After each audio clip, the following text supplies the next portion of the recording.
আসসালামু আলাইকুম ওয়া রাহমাতুল্লাহি ওয়া বারাকাতুহু। আলহামদুলিল্লাহ ওয়াসসালাতু ওয়াসসালামু আলা রাসূলিল্লাহি ওয়া বা'দ। দিনী মুহতারাম ওমর ফারুক ভাই প্রশ্ন করেছেন বেতরের সালাত বিষয়, বেতরের সালাত কিভাবে আদায় করতে হবে। ওয়াল জাওয়াবু বিল্লাহি তৌফিক। এ প্রসঙ্গে যদিও বেশ কয়েকটি আলোচনা করা হয়েছে, আশা করি ইনশাআল্লাহ পেয়ে যাবেন। তো বেতরের সালাত যদি 3 রাকাত আদায় করতে চান, তার মানে বেতরের সালাতকে শুধুমাত্র যদি 3 বলি তাহলে ভুল হবে। বেতরের সালাত 1 রাকাত থেকে শুরু করে 9 রাকাত পর্যন্ত পড়া যায়। সিয়াসিত্তার কিতাব মেশকাতের 111 এবং 112 নম্বর পৃষ্ঠাতে দেখা যেতে পারে। তার মানে 1 রাকাত থেকে শুরু করে একেবারে 9 রাকাত পর্যন্ত পড়া যেতে পারে। তো যাই হোক, আমাদের সেদিকে আলোচনা না গিয়ে 3 রাকাত সম্পর্কে আলোচনা করি। 3 রাকাত সম্পর্কে হযরত আয়েশা সিদ্দিকা রাদিয়াল্লাহু তাআলা আনহা, নবী পত্নী উম্মুল মুমিনিন, তিনি বলেন রাসূলুল্লাহ সাল্লাল্লাহু আলাইহি ওয়াসাল্লাম যখন 3 রাকাত পড়তেন তখন কেবলমাত্র শেষ রাকাতেই বসতেন, এর আগে 2 রাকাতে বসতেন না। মানে দ্বিতীয় রাকাতে যদি আপনি 3 রাকাত পড়তে চান তাহলে একসাথে পড়ে নেবেন। মাঝখানে দ্বিতীয় রাকাতে যে বসে আত্তাহিয়াতু পড়ে যে দাঁড়ান, এটি দাঁড়াবেন না। বর্ণনাটি হযরতে আয়েশা সিদ্দিকা রাদিয়াল্লাহু তাআলা আনহার। দেখুন, এজন্য দলিল মুসনাদে হাকিম প্রথম খণ্ড 304 নম্বর পৃষ্ঠা, বাইহাকির তৃতীয় খণ্ড 31 নম্বর পৃষ্ঠা, মিরআতুল মাফাতিহ দ্বিতীয় খণ্ড 201 নম্বর পৃষ্ঠা। তার মানে 3 রাকাত নামাজ আদায় করতে চাইলে দ্বিতীয় রাকাতে বসবেন না। এটি হলো এক পদ্ধতি। এছাড়াও হযরতে আবু হুরায়রা রাদিয়াল্লাহু তাআলা আনহু তিনি বলেন রাসূলুল্লাহ সাল্লাল্লাহু আলাইহি ওয়াসাল্লাম বলেছেন, তোমরা 3 রাকাত বিতিরকে মাগরিবের মতো করে পড়বে না। দেখুন, দারিকুতনি প্রথম খণ্ড পৃষ্ঠা নম্বর 173, নাইবুর রাহ দ্বিতীয় খণ্ড 117 নম্বর পৃষ্ঠা, নাইলুল আওতারের তৃতীয় খণ্ড 35 নম্বর পৃষ্ঠা। বরং একটানা 3 রাকাত আপনি পড়ে সালাম ফিরিয়ে ফেলবেন। 3 রাকাত ভেতরে আপনি 2 রাকাতে বসে দাঁড়ানোর কোনো বিশুদ্ধ হাদিস নাই। নাসবুর রায় দ্বিতীয় খণ্ড 120 নম্বর পৃষ্ঠাতে আলোচনা করা হয়েছে। এছাড়াও হাফেজ ইমাম জাইলাই হানাফি রহমাতুল্লাহ আলাইহি তার কিতাবের মধ্যে এ বিষয়টি উল্লেখ করা হয়েছে যে 3 রাকাত নামাজ আদায় করতে গিয়ে বেতরের 2 রাকাতে যে বসে উঠে দাঁড়ানো হয়, এর কোনো বিশুদ্ধ হাদিস নাই, বরং না বসার পক্ষেই সহিহ হাদিস। আর সেজন্য দেখুন তুহফাতুল আওয়াজি প্রথম খণ্ড 203 নম্বর পৃষ্ঠা এবং 204 নম্বর পৃষ্ঠা। তাহলে সালাতুল বেতরকে যদি 3 রাকাত আদায় করতে হয় তার জন্য পদ্ধতি হলো 2টি। নম্বর 1 পদ্ধতি, 3 রাকাত আদায় করবেন, দ্বিতীয় রাকাতে বসে দাঁড়াবেন না। মানে দ্বিতীয় রাকাতেও সরাসরি দাঁড়িয়ে গিয়ে সালাত আদায় করবেন, বেতরের নামাজ আদায় করবেন। প্রথম পদ্ধতি। আর এই পদ্ধতিটি কোত্থেকে নেওয়া হলো?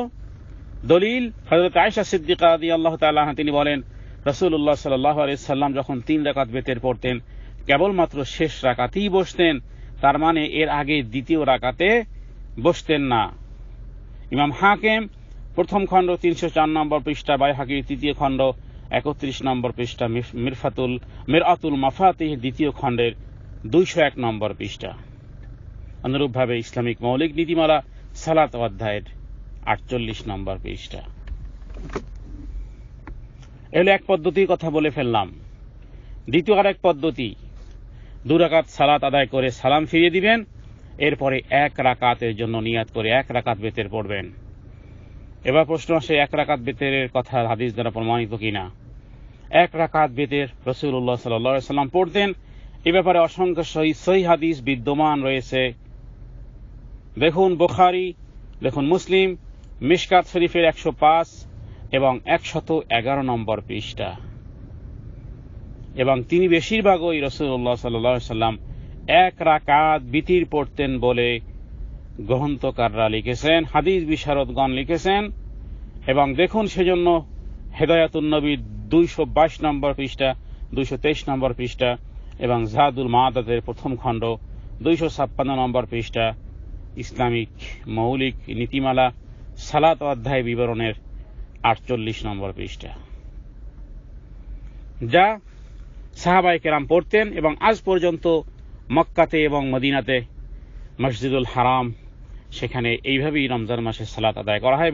বেতরের সালাতকে 2 রাকাত পরে আব্দুল্লাহ ইবনে ওমর রাদিয়াল্লাহু তাআলা আনহু এভাবেই তিনি পড়তেন, তিনি ইমাম ছিলেন। 2 রাকাত পরে সালাম ফিরিয়ে ফেলতেন, এরপরে আলাদা 1 রাকাত তিনি আদায় করতেন। এরপরে থাকে দোয়া কুনুতের ব্যাপারটি।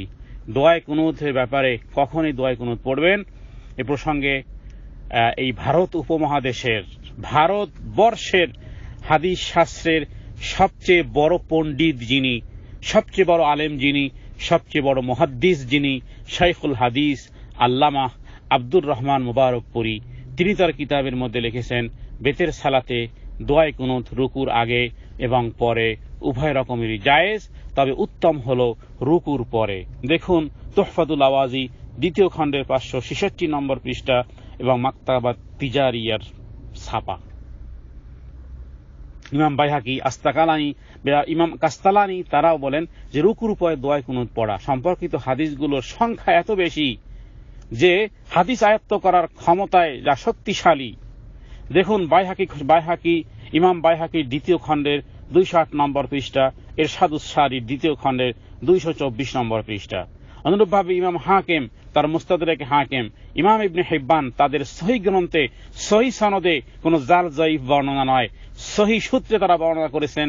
হযরত হাসান রাদিয়াল্লাহু তাআলা আনহু নবী নাতনি, তিনি বলেন আমি যখন আমার বিতরের সালাতে রুকু হতে মাথা উত্তোলন করি তখন রাসূলুল্লাহ সাল্লাল্লাহু আলাইহি ওয়াসাল্লাম আমাকে দোয়া কুনুত শিক্ষা দিয়েছিলেন। তাহলে এই যে দোয়া কুনুত শিক্ষা দিয়েছিলেন, হযরত হাসান কি বলেন, মাথা উত্তোলন করি, বিতরের সালাতে রুকু হতে মাথা উত্তোলন করি, তার মানে বোঝা যায় রুকুর পরে পড়া।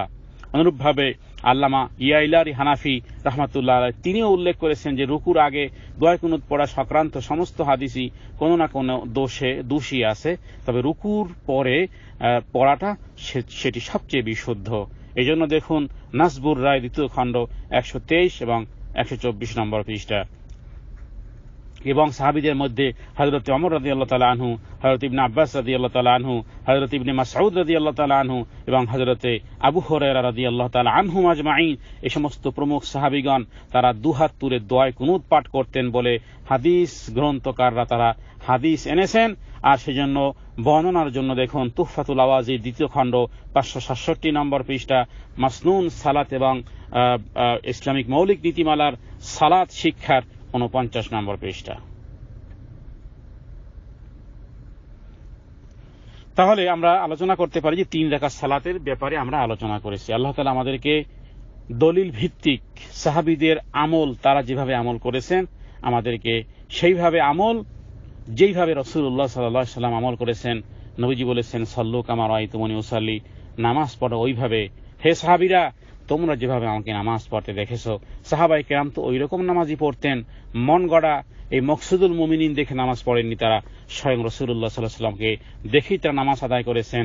আমাদেরকে রাসূলুল্লাহ সাল্লাল্লাহু আলাইহি ওয়াসাল্লামের আমলি জিন্দেগি, সাহাবীদের আমল থেকে আমরা যদি নেই, তাহলে ভুল ভ্রান্তির থেকে বেঁচে থাকতে পারবো। পৃথিবীর মানুষ যে যাই বলুক, তাতে কিছু যায় আসে না। দলিল ভিত্তিক আমল করার চেষ্টা করুন। জাযাকুমুল্লাহ, বারাকাল্লাহু ফিকুম। আসসালামু আলাইকুম ওয়া রাহমাতুল্লাহ।